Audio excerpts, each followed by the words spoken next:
What's going on, friends? My name is John Waldman. I'm a filmmaker based in New York, and today we're talking about my first thoughts on the Sony FX3. These first thoughts are from a perspective of someone that owns an FX6. We're gonna dive into why I bought this camera, what I like about it, and so much more.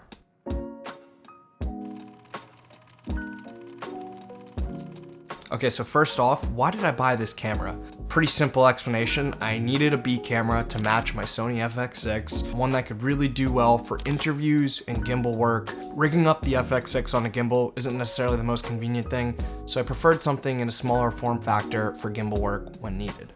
So I bought this camera about 6 weeks ago, and at that time I had a bunch of corporate shoots coming up, some of which that included travel. I knew I needed a B camera that would match this camera well. I didn't want to have to go through the hassle of renting out different B cameras all the time. From an investment standpoint, it made sense for me to buy this camera so I could tack on that rental fee into my cost, as opposed to spending $100 here or there all the time, and then also have to dealing with the time from going back and forth, dropping off and picking up rentals. I figured it was time to upgrade my B camera, and now 6 weeks later, I could say it was a good choice. Why did I go with the FX3 over the A7S III? So funny enough, I actually did want the A7S III over the FX3. I felt the FX3 might have been a little bit redundant into my kit just because I have with the FX6, I have the XLR handle. This is where I'm primarily going to be recording audio for all my shoots that require that. And with the A7S III, you get the viewfinder. Like, I loved the A7S II when I would travel. As you know, with every camera and tons of electronics, there's just chip shortages everywhere. I noticed it was more in stock, and I was looking at it, and I was looking at the price tag. It's a couple $100 more than the A7S III, and like I said, the XLR wasn't the deal breaker for me. So I was like, do I really want to spend a couple $100 more? But then it kind of came down to a necessity thing where, you know, after kind of doing more thorough research and realizing it is more of a video-centric body, and the main purpose of this camera was to be a video camera for me, it really did make sense for me to pull the trigger, and so I kind of just took a leap of faith and bought the camera. First off is the ergonomics. I just love the way this camera feels in the hand. From, you know, the buttons, the way it feels. If you look at it, like, the grip is nice and thick. I remember when I took it out of the box, I was like, oh wow, this like feels really good in the hand. Got a record button there, record button there. But when you're recording, you have a tally light here, up here, and on the back.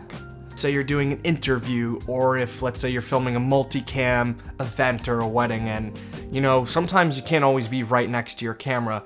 Just being able to, even from a far distance, see that little red light on, it just keeps you really calm knowing that your camera is recording when you don't have to be right next to it. That's something that I've actually grown to really appreciate. Next thing I really love is just all the buttons. Everything was just really thought out for a video shooter. You know, you got white balance, ISO, record buttons, and then, you know, look at the back. You could customize all these, but you got your focus magnification, your peaking, your shutter, etc. It's just like, they built this with the video shooter in mind. This is the best image stabilization I've ever used. The regular stabilization is great, but when you put it onto that active mode, it crops in a little bit. Let's actually cut away right now, go over to when I was in Miami for a shoot, and I did my first little vlog where I was testing this camera out, and let's go see what I have to say.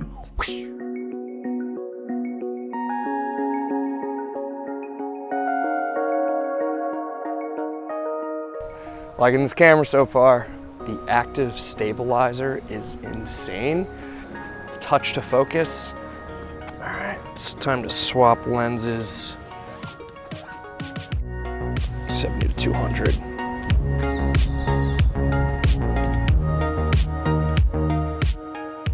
That sunrise was unreal. I gotta get ready for a shoot.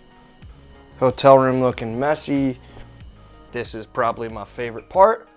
Espresso cups, that's how you do it. I will be back in New York to continue this review.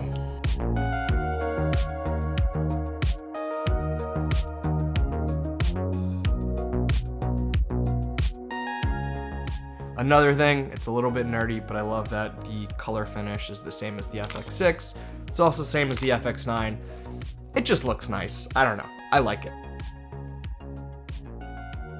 On this camera, I believe the base ISO is 640 for the low base and 12,800 for the high base in S-Log3. For all those corporate shoots that I was talking about, just having two cameras, same image, same quality, it was just like, oh, I loved it. It's always important for me to save as much time as I can when I'm editing, and if color grading is one less thing I have to worry about, then it's a big win.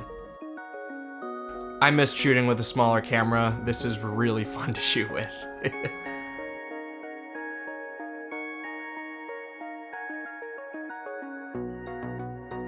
There's many different codecs and options to choose from. I really appreciate that. Again, it just gives me some flexibility if I want to save some space on cards. The image stacks up. It matches great. Take a look at these examples of some of these interview shoots I've been doing.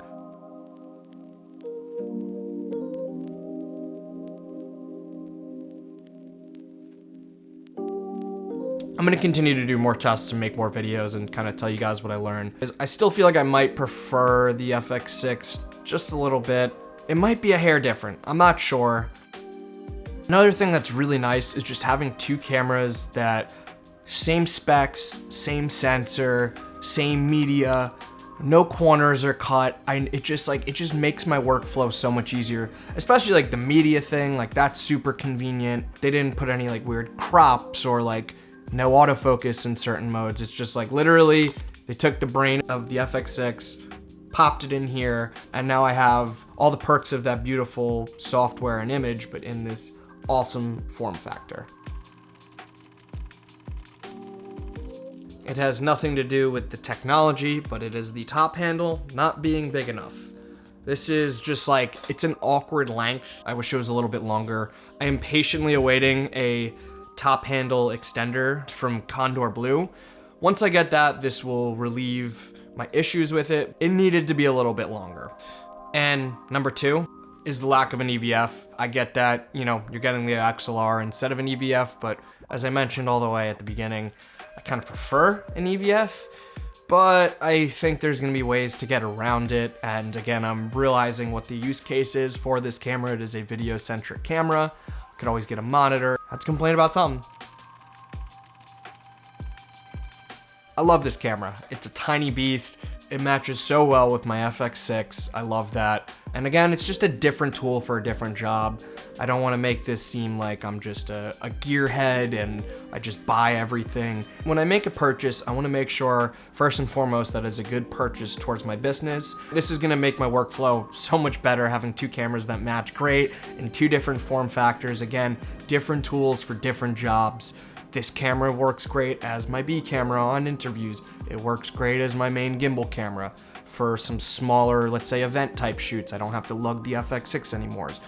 Little random side note, I think I am gonna start to use this for YouTube just because it is much smaller than the FX6, much less to set up, and maybe that will actually inspire me to shoot more YouTube videos. But no, I didn't buy this just to do YouTube. As you've been hearing this whole video, I had a huge list of reasons why I wanted to go with this camera. I'm happy that I did. I've put this camera on ShareGrid and now I'm starting to get some hits on that. It's good passive income, so when you don't have a shoot, someone could pay that rental fee for you. Anyways, guys, that's about it. This was a lot today. I'd say I'd want to try to make videos more frequently, but I am always lying because I always get too busy with work or whatever else, or I get lazy. But seriously, I hope to kind of get on a bit of a roll. Let me know if you have any questions about this camera or the FX6. Maybe I'll do a side-by-side review. That could be fun. Let me know what you want to learn and I'll try to make a video for you. Anyways, guys, that was a lot. Cheers. This is cold brew on the rocks.